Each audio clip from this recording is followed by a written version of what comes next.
people love pain and misery, so I'm going to go ahead and tell a story that has a lot to do with hustle and pool. And these young guys, and even now today, it's worse than it was back then. I was 25 years old. I'll never forget it. I had, I think, about $12,000 or $14,000 to my name, and I was living here in Phoenix. I had just moved here. Gabe Owen and I were on the road together. Gabe Owen's a professional player, and we won a lot of money together. Well, he was in Houston, and I get a phone call from him saying that he had just lost 18,000 of these Mexicans. Can I come in and save him?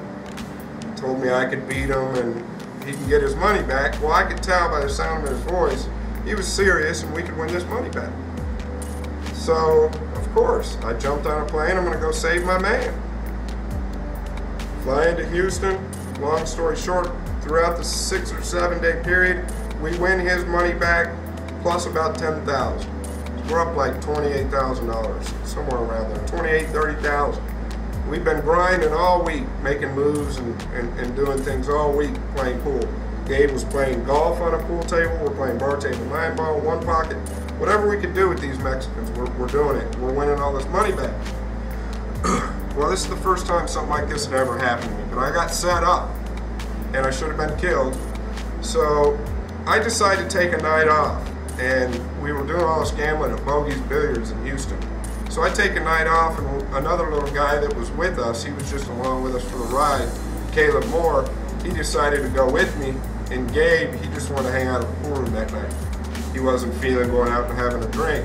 Well, we knew of a little cabana bar right down the street, like a little neighborhood bar. So Caleb and I go to this bar and have some drinks, and then we're going to just meet up and go back to the room later. Meet Gabe at the room later. So we go to this little bar, and 1 shot turns into 10, and there's pool tables, and we're playing pool, and Caleb's yelling and screaming, "This is the freezer, nobody can beat him, this, and this." This good-looking gentleman and his wife come over and ask if we want to play a game of pool. His wife was absolutely beautiful. So we start playing pool, and Caleb tells this guy and starts talking to this guy, "Yeah, this guy just won all this money, we're doing this, and this." And you know what, I never would have suspected what this guy was capable of. He was wearing a dress shirt, a tie, dress pants, and his woman was absolutely gorgeous. She was a pretty white woman, and it was unbelievable what happened next. So he disappears. It's about 12:30 at night, and he figures out that I've got a lot of cash on me.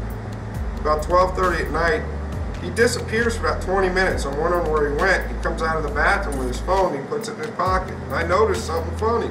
And I told Caleb, I said, "Caleb, something doesn't seem right here." Well, no, lo and behold, there was a guy that owned a bunch of strip clubs there in Houston, and let's just call him Mr. Litchfield. Mr. Litchfield was a guy that I'd been trying to get. He does gamble. He'd like to play 500 and 1,000 a game 8-ball, and at closing time, he would play just about anybody. Well, this guy all of a sudden tells me, "Hey, Scott, I know a guy we could go beat." This guy that we had just met, supposedly a 9-to-5er, has normal jobs. He says, "Scott, I know a guy we could go beat, Mr. Litchfield." Well, everybody in the pool room knew that I was trying to go beat Mr. Litchfield, and there's a reason why that's a coincidence.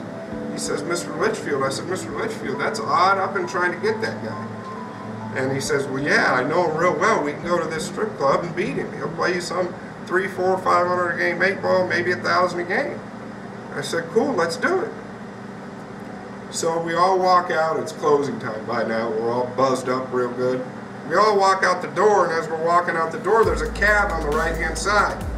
And I go straight to the cab, and I'm like, "Yeah, we'll just follow you there." He's like, "No, you can ride it. You can ride with me. Come on, you can ride with me." Caleb's like, "Yeah, Scott, let's just go ahead and go with him." Well, when you're on the road, number 1 rule is to never, ever ride with anybody you don't know. Ever. Especially if you got a lot of cash in your pocket. Well, we're drinking. We got a buzz. We're not thinking of much. We go ahead and go with him. Of course, this girl's with him, though. So we're not thinking much. She's in the passenger seat. We're in the back 2 seats. He's driving. He's playing a crazy song from Tupac. Like it had to do with robbing and stealing. So we're about a mile down the road, and she gets a stomach ache. She says, "Baby, I'm not feeling good." He turns the radio down. He's like, "What's wrong?" She's like, "Why don't you just drop me off at my car at work and you guys go have a good time?" So then I started getting a little worried, and I started like whispering to Caleb, letting him know something might be funny. We drop her off, I get in the passenger seat. But before I get in the passenger seat, when I'm in the back seat, I take my money out, put it in my shoe, step on it, and get in the passenger seat, just in case, just to be safe. We're driving down the road, headed to this strip club to beat this guy, Mr. Litchfield, at his strip club. Well, the next thing you know, this guy gets a phone call. It's like clockwork. 2 of his friends want to meet me. They'd heard of me, so they want to meet me, and they're just a block down the road. Next thing you know, we're in a dark place, and I'm like, man, where do they live? Where are we going? And no less than a second later, we pull into this dark gas station. I come to find out where it was and all about it later. It was a real bad area. Pull into a dark gas station. In this dark gas station, it was closed down. It was pitch dark, and there was one light. We pull in, there's this old Cadillac. I mean, it's like a 1975 Cadillac. It's like Judgment Day. I already just felt something going on. So we pull in behind this car, and there's 2 monsters standing outside the car, talking to each other. These guys are bigger. I mean, I'm 6'3", they're bigger than me, and they're cut like animals.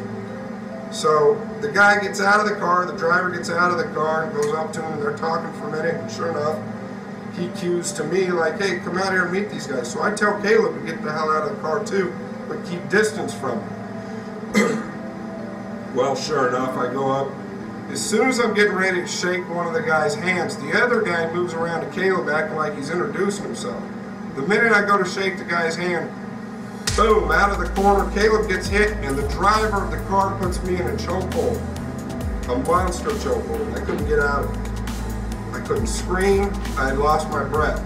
From out of the corner of my eyes, see Caleb go down. He was a little feller. So now we're struggling. The guy's got me in a chokehold, and all I remember is him fighting with me, telling me, come on, Scott, give it up. We know you've got it, give it up. Well, they thought the money was in one of my 2 pockets. So while they're going through my pockets, one of the guys is hitting me. I've got scars from it. One of the guys is hitting me, and the other guy's dragging me because I'm struggling. I'm kicking my feet. And he's dragging me, but he won't release his chokehold. We end up in a ditch. We end up in a ditch with about 3 foot of water. Mind you, this money's in my shoe. Adrenaline's going. And by this time, Caleb had gotten up and he was screaming. I could just hear him in the background screaming. They got me in this ditch, and I'm not giving up the money. So the dude starts kicking me from the side of the hill into my face with his shoe. He starts kicking me. Just keeps kicking me, kicking me. The other guy is going through my pants, and it's just a big tussle, and everything seems like it's in slow motion. Well, out of the blue, I see something real shiny, and it's a revolver. Okay, the guy's got me in a chokehold, and there's 2 other guys. One of the guys has resorted to kicking me, and the other guy has a revolver. The guy that is kicking me sits back, or steps back, and all I see is steel coming to my face. He pistol whipped me 2 or 3 times, and that's when I heard it. I didn't hear anything at the time, and then all of a sudden I just heard it. It was Caleb in the background. Scott, they're going to kill you. Scott, they're going to kill you. And right when he says that, the trigger goes off and jams. The guy looks at the gun, hits me again, and now I can hear Caleb. That's the only thing I can hear. I'm not feeling the punches. I'm not feeling the pistol whip. I'm not feeling any of that. Caleb's saying, Scott, they're going to kill you. Well, I should have been dead already. So it was probably one of the worst feelings of my life. I felt like I'd been physically violated, raped, whatever you want to call it. But I knew that they were going to probably end up killing me. So I went down, pulled the money out, and just handed it to them like this. It was $12,000, exactly $12,000. So they take the money and they scatter like little maggot-ass fleas into their cars.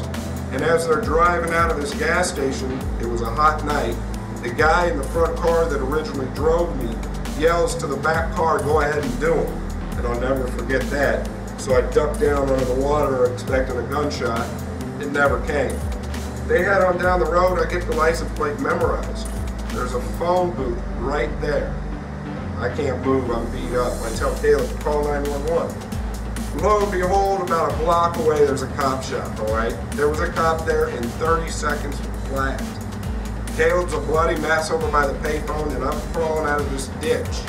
As I'm crawling out of this ditch, this son of a bitch flies in with his lights on, draws his gun out on me, and says, freeze.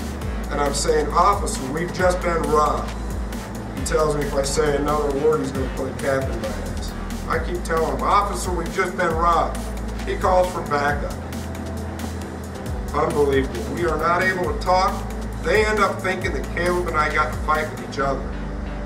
Long story short, they hold us in a, well, it's been a long story, but they hold us in a jail cell for about 6 hours, separated, co-inverting our stories, trying to figure out what really happened, and then they don't give us any money, they don't let us use the phone, and they release us. The sun was coming up, and I didn't have money to call my dad. But that day, and this is for people who are on the road now and doing things, that day happened, and it changed my life. So you really need to pay attention to what's going on, because people will rob you for $5. And in this business, when they see a pool player with money, they don't care. They got to pay their bills. They're going to try and get you. So let this be a lesson to never ride with somebody you don't know, ever, when you're on the road. All right.